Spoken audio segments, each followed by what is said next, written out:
నేర్చుకున్న లెసన్ ఏంటంటే స్టార్ట్ చేశాను. నాకు కొంచెం బేసిక్స్ అయితే తెలుసు. జావా అంటే మర్చిపోయాను అనుకో. చిచి ఇదంతా కట్. ఓకే, ఈరోజు మనం నేర్చుకున్న లెసన్ ఏంటంటే ఈరోజు నేను నేర్చుకుంది ఏంటంటే ఈరోజు నేను స్టార్ట్ చేశాను జావా స్క్రిప్ట్ నేర్చుకోవడం. సో దాంట్లో భాగంగానే కొన్ని కీవర్డ్స్ చెప్తా. ఇది ఒక షార్ట్ వీడియో కింద పెడదామా? దేని కింద పెడదాం? ఏదో దాని కింద పెడతాం. Okay, so first of all క్రోమ్లోకి వెళ్ళి గేమ్స్ ఆడుకోవడం మొదలు పెడదాం. క్రోమ్లోకి వెళ్ళి గేమ్స్ ఆడతావు ఏంట్రా అని అడగొద్దు. సో నేను గేమ్సే ఆడతా. ఏదో ఒకటి ఓపెన్ చేసి మనకు ఇప్పుడు క్రోమ్ డెవలపర్ మోడ్ కావాలి. దానికి షార్ట్ కట్ Ctrl+Shift+I. ఓకే, ఇక్కడ మనకి కింద కన్సోల్ అని కనబడుతుందా? పైనే ఉంది కన్సోల్. సో ఈ కన్సోల్లో జావా స్క్రిప్ట్తో మనం ఆడుకోబోతున్నాం. జావా స్క్రిప్ట్తో ఆడుకోవడానికి ఈరోజు మనకు కావాల్సిన రెండు వర్డ్స్. ఒకటి అదే మనకు తెలియాల్సింది, ఒకటి కీవర్డ్, ఇంకొకటి ఒక డేటా టైపు. ఓకేనా? అండ్ మూడోది మెయిన్గా దాని సింటెక్స్. ఇప్పుడు మనకి ఇక్కడ కనబడుతుంది కదా, దీంట్లో ఒక పాపప్ వచ్చి హలో పూర్ణ అని చెప్పాలన్నమాట. సో అలా ఒక గేమ్, అంటే నేను గేమ్ అంటున్నా, మీరు ఏమనుకుంటుంది అనుకోండి. సో దానికి నేను ఏం చేస్తానంటే మీకు ఒక జావా స్క్రిప్ట్లో ఒక కీవర్డ్ చెప్తా. ఇది గుర్తుపెట్టుకోండి, అలర్ట్ అనేది ఒక కీవర్డ్. దాని తర్వాత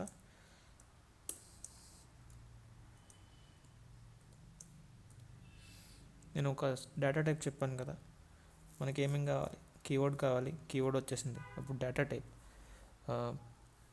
జనరల్గా నేమ్స్ ఏవైతే ఉన్నాయో ఇవన్నిటిని కూడా స్ట్రింగ్ డేటా టైప్లో పెడతారు. సో మనం యూజ్ చేయబోతున్న డేటా టైప్ వచ్చేసి స్ట్రింగ్ అనమాట. సో నాది పేరు కదా రావాలి అక్కడ, హలో పూర్ణ. ఓకే, ఇంకోటి ఏం చెప్పా, ఒకటి మళ్ళీ రిమైండ్ చేస్తున్నా. ఒకటి మనకు ఒక కీవర్డ్ కావాలి, అలర్ట్ వచ్చేసింది. ఒక డేటా టైప్ కావాలి, స్ట్రింగ్. నేను నిర్ణయించుకుందా నా పేరు రావాలని, కాబట్టి నా పేరుకి యూజ్ చేసే data type string. So string వచ్చేసింది. దాని తర్వాత ఒక సింటాక్స్ కావాలి. జావా స్క్రిప్ట్కి ఒక సింటాక్స్ ఉంటుంది. సింటాక్స్ అంటే ఏంటబ్బా? సింపుల్గా చెప్పాలంటే గ్రామర్, ఇంగ్లీష్ గ్రామర్ ఉంటుంది కదా, సేమ్ అట్లాగనే ఒక రూల్స్ అనమాట. అది మనకి గ్రామర్ ఎలా అయితే రూల్స్ పెట్టుద్దో, దాని మీనింగ్ పర్ఫెక్ట్గా తెలుసుకోవడానికే ఆ ఇంగ్లీష్ గ్రామర్ ఉంది. సేమ్ ఒక సెంటెన్స్ ఉందనుకోండి, అది గ్రామర్ లేకుండా ఎట్ట పడితే అట్ట ఉంటే మనకు అర్థం కాదు. సేమ్ అలాగే ఈ గ్రామర్ లేకుండా, అంటే సింటాక్స్ లేకుండా, ఇప్పుడు నేను ఇచ్చే లైన్ ఏదైతే ఇది ఉందో అది ఎట్ట పడితే అట్టు ఉంటే అర్థం కాదు. ఫర్ ఎగ్జాంపుల్కి నాకేం రన్ అవ్వాలి?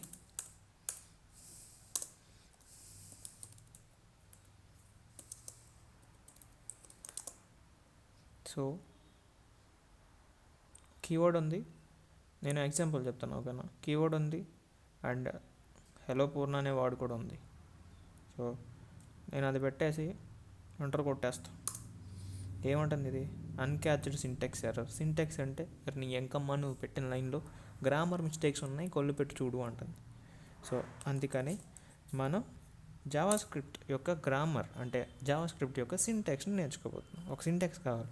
ఆ సింటాక్సే మీరు కీవర్డ్ ఇచ్చిన తర్వాత బ్రాకెట్స్ ఓపెన్ చేయాలి, ఓపెన్ బ్రాకెట్, క్లోజ్ బ్రాకెట్. మధ్యలో మన యొక్క డేటా టైప్ ఉండాలి. అప్పుడు నాది పేరు కాబట్టి పేరుకి స్ట్రింగ్ అనే డేటా టైప్ యూజ్ చేయాలి. సో ఆ స్ట్రింగ్ అనే డేటా టైప్ యూజ్ చేయడానికి బ్రాకెట్స్ ఓపెన్ చేస్తా. ఈ బ్రాకెట్ మధ్యలోనే మన డేటా టైప్ ఉండాలి. ఓకేనా? సో ఎల్లో పూర్ణ.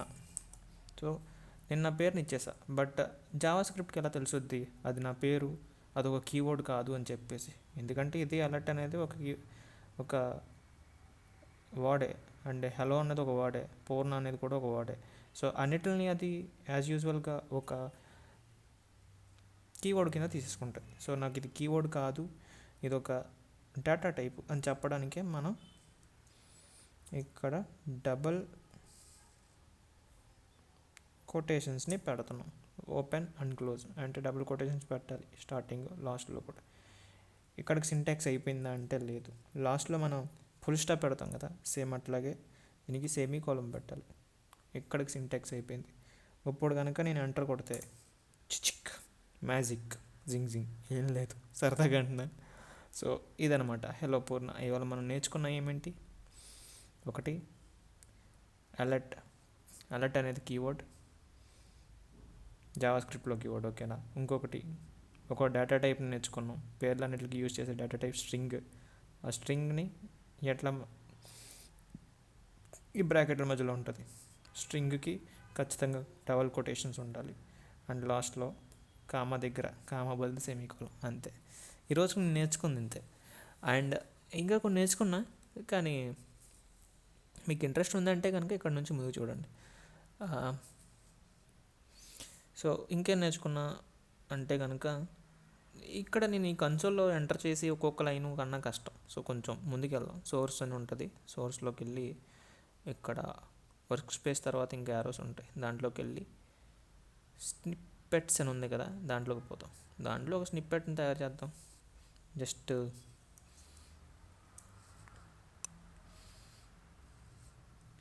జేఎస్ అని పెడతాం, వద్దులే హెలో జేఎస్ అని పెడతాం,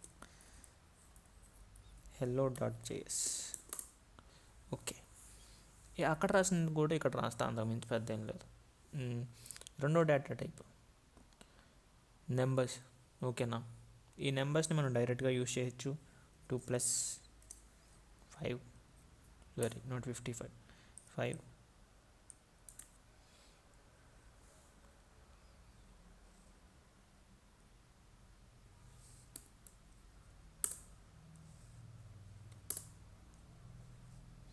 ఆన్సర్ చూస్తే మీకు కనిపిస్తుంది 7 అని, ఓకేనా. ఇట్లా ఆన్సర్ వచ్చుద్ది మీకు. దాన్నే ఒక అలర్ట్లో రావాలి. ఇందాక అలర్ట్ వచ్చింది కదా బ్రో, ఇప్పుడు అలర్ట్ రాదా అని అడిగితే ఎందుకు రాదు, మనం అలర్ట్ అనే కీవర్డ్ని యూజ్ చేయాలి. అలర్ట్ బ్రాకెట్స్ ఓపెన్, చెప్పా కదా డేటా టైప్ వెబ్స్ కూడా బ్రాకెట్లోనే రాయాలి. నెంబర్స్ రాసినప్పుడు దానికి మీరు ప్రత్యేకంగా కొటేషన్స్ పెట్టగలదు, ఎందుకంటే అదొక కీవర్డ్ కాదు.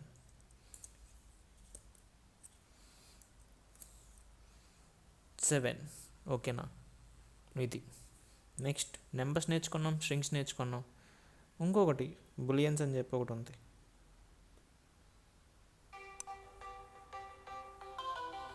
అది కూడా నేర్చుకుందాం. ఒక నిమిషం ఉండండి, ఫోన్ వస్తుంది.